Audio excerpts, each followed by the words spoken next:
حضرت محمد مصطفیٰ صلی اللہ علیہ وسلم کے بچپن کا واقعہ۔ السلام علیکم ورحمۃ اللہ وبرکاتہ۔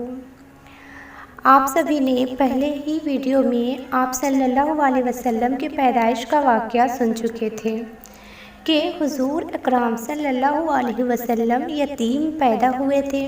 آپ صلی اللہ علیہ وسلم کی پیدائش سے پہلے آپ صلی اللہ علیہ وسلم کے والد حضرت عبداللہ کا انتقال ہو گیا تھا۔ آپ اپنی پیدائش کے کچھ دنوں بعد تک اپنی والدہ حضرت آمنہ کے پاس رہے اور ان کا دودھ پیتے رہے۔ پھر عرب کے دستور کے مطابق قبیلہ بنو سعد کی ایک خاتون حضرت حلیمہ سیدہ رضی اللہ عنہا دودھ پلانے کے لیے آپ کو اپنے قبیلے میں لے گئے۔ حضرت حلیمہ رضی اللہ عنہا جب دوسری عورتوں کے ساتھ مکہ میں دودھ پیتے بچوں کو لینے کے لیے آئے تو خود انہوں نے بھی اور دوسری عورتوں نے بھی ہمارے نبی کریم صلی اللہ علیہ وسلم کو اس لیے لینے سے انکار کر دیا تھا کہ آپ صلی اللہ علیہ وسلم یتیم تھے۔ پھر جب حضرت حلیمہ رضی اللہ عنہا کو کوئی بچہ نہیں ملا تو انہوں نے اپنے شوہر حارث سے مشورہ کر کے ہمارے نبی کریم صلی اللہ علیہ وسلم کو لے لیا، مگر انہیں اس وقت کیا معلوم تھا کہ اس مبارک بچے کی وجہ سے ان کی تقدیر بدلنے والی ہے اور ان کی قسمت چمکنے والی ہے۔ آپ صلی اللہ علیہ وسلم کو گود لیتے ہی حضرت حلیمہ رضی اللہ عنہا کے ساتھ عجیب واقعات پیش آنے لگے۔ حضرت حلیمہ رضی اللہ عنہا غریب خاتون تھی۔ ان کی سواری کی اونٹنی بھی بڑی کمزور اور مریض سی تھی۔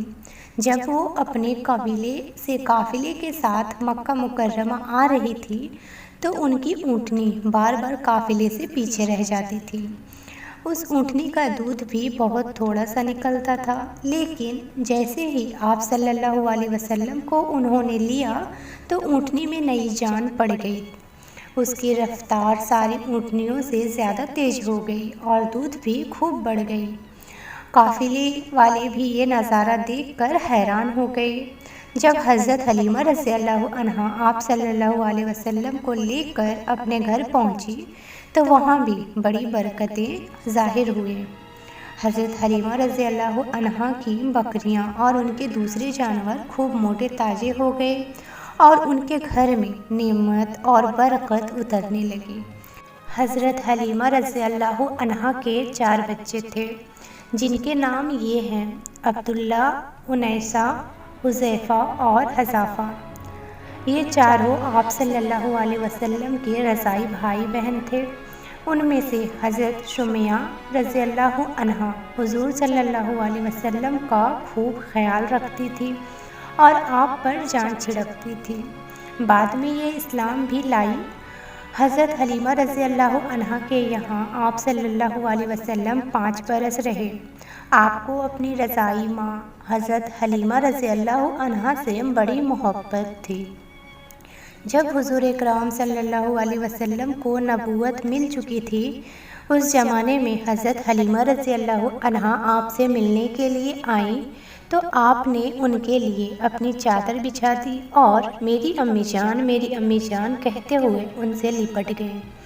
پھر آپ صلی اللہ علیہ وسلم نے حضرت حلیمہ رضی اللہ عنہا کو ہدیہ تحفہ بھی دیا۔ جب آپ صلی اللہ علیہ وسلم حضرت حلیمہ رضی اللہ عنہا کے یہاں تھے اور کچھ بڑے ہو گئے تو آپ اپنے رضاعی بھائی بہنوں کے ساتھ بکریاں چرانے کے لیے جنگل جاتے تھے۔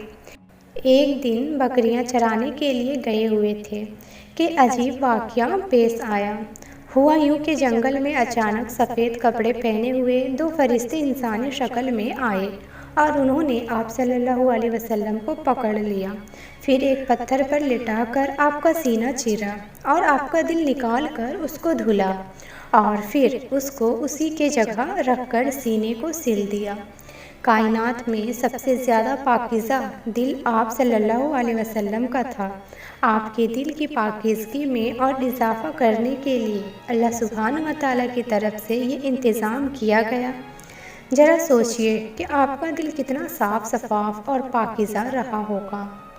حضرت حلیمہ رضی اللہ عنہا کے یہاں سے لوٹنے کے بعد حضور اکرم صلی اللہ علیہ وسلم اپنی والدہ محترمہ حضرت آمینہ کے ساتھ رہے۔ پھر حضرت آمینہ کو اپنے شوہر حضرت عبداللہ کے قبر کی زیارت کا شوق ہوا تو سواری کی سہولت نہیں تھی۔ مکہ مکرمہ سے مدینہ منورہ کا فاصلہ بھی 400 کلومیٹر زیادہ تھی۔ راستے بھی بڑی دشواری کے تھے، مگر حضرت آمینہ شوہر کی قبر کی زیارت کے لیے چل پڑی۔ مدینہ منورہ میں 1 مہینے تک ان کا قیام رہا۔ شاید شوہر کی قبر دیکھ کر صدمہ پھر سے تازہ ہو گیا تھا، اس لیے غمزدہ رہنے لگی اور غم اور صدمے کی شدت نے بیمار کر دیا۔ مدینہ منورہ واپس ہو رہی تھی کہ ابواہ نامی مقام پر ان کا انتقال ہو گیا۔ آپ صلی اللہ علیہ وسلم جو پہلے ہی والد کے پیار سے محروم تھے، اب والدہ کی شفقت سے بھی محروم ہو گئے۔ آپ صلی اللہ علیہ وسلم 6 سال کے تھے، لیکن آپ اپنی عمر سے زیادہ سمجھدار تھے۔ والدہ کے انتقال کا بہت گہرا صدمہ آپ کو ہوا اور آپ اپنی امی جان کی قبر سے لپٹ کر روئے۔ حضرت ام ایمن رضی اللہ عنہا حضرت آمینہ کی باندی تھی۔ وہ وہاں سے آپ صلی اللہ علیہ وسلم کو ساتھ لے کر مکہ مکرمہ لوٹ آئیں۔ اب آپ صلی اللہ علیہ وسلم اپنے دادا خواجہ عبد المطلب کی کفالت میں آ گئے تھے۔ خواجہ عبد المطلب اپنے یتیم پوتے کا خوب خیال رکھتے تھے، جہاں جاتے اپنے ساتھ لے جاتے، آپ صلی اللہ علیہ وسلم کی ضرورت کی چیزیں فراہم کرتے، آپ کی دلچسپی کی چیزوں میں خود بھی دلچسپی لیتے، آپ کی پیاری پیاری ادائیں دیکھ کر خوش ہوتے تھے۔ ابھی خواجہ عبد المطلب کی کفالت میں آئے ہوئے 2 سال ہی گزرے تھے کہ خواجہ عبد المطلب کا بھی 82 سال کی عمر میں انتقال ہو گیا۔ دادا جان کے انتقال پر آپ بہت غمگین ہوئے۔ جب جنازے کے ساتھ چلے تو آپ کی آنکھوں سے آنسو بہتے جاتے تھے۔ بن ماں باپ کے بچے کے سر سے شفقت کرنے والے دادا کا سایہ بھی اٹھ گیا تھا۔ جس بچے کو سارے جہاں کے لیے سائبان بننا تھا، اس کو بچپن کی عمر میں ہر سائے سے محروم کیا جا رہا تھا۔ اللہ سبحانہ و تعالیٰ کی طرف سے تربیت ہو رہی تھی تاکہ بڑے ہو کر ہر ایک دکھیارے اور پریشان انسان کے دکھ کو آپ سمجھ سکیں۔ خواجہ عبد المطلب نے اپنی وفات سے پہلے آپ صلی اللہ علیہ وسلم کو آپ کے چچا خواجہ ابو طالب کے سپرد فرمایا۔ خواجہ ابو طالب کو آپ صلی اللہ علیہ وسلم سے بڑی محبت تھی۔ وہ آپ کا پورا خیال رکھتے تھے، اپنے ساتھ سلاتے اور جہاں جاتے اپنے ساتھ لے جاتے تھے۔ آپ صلی اللہ علیہ وسلم کو بھی اپنے چچا جان سے بڑا تعلق تھا۔ حضور اکرم صلی اللہ علیہ وسلم کی عمر 12 سال کی ہوئی تو آپ نے اپنے چچا خواجہ ابو طالب کے ساتھ ملک شام کا سفر کیا۔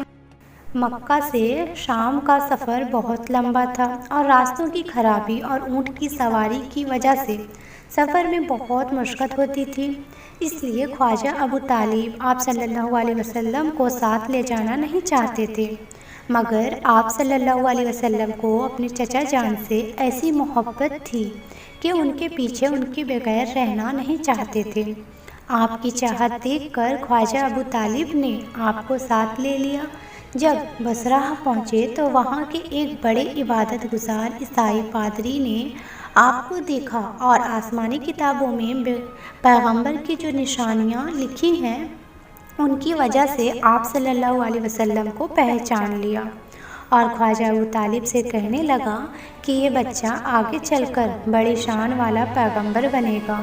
ان کی نشانیاں آسمانی کتاب میں لکھی ہوئی ہیں اور جو جو نشانیاں کتاب میں بیان ہوئی ہے وہ سب ان کے اندر موجود ہے۔ تم ان کو یہودیوں کی نگاہ سے چھپائے رہنا، ورنہ وہ ان کو قتل کر دیں گے۔ ان کی یہ بات سن کر خواجہ ابو طالب پریشان ہوئے اور وہیں سے آپ صلی اللہ علیہ وسلم کو واپس بھیج دیا۔ ویڈیو اچھی لگے آپ سبھی کو تو چینل سبسکرائب بھی کیجیے، لائک کمنٹ بھی کیجیے اور جتنا ہو سکے شیئر کیجیے تاکہ آپ کے کارن اور لوگ بھی جان سکیں اور ہمارا مقصد پورا ہو سکے۔ ہم آپ سبھی کے لیے اس طریقے کے نیو اسلامک ویڈیو یہاں پر اپلوڈ کریں گے انشاءاللہ۔ جزاک اللہ خیرن کثیرا۔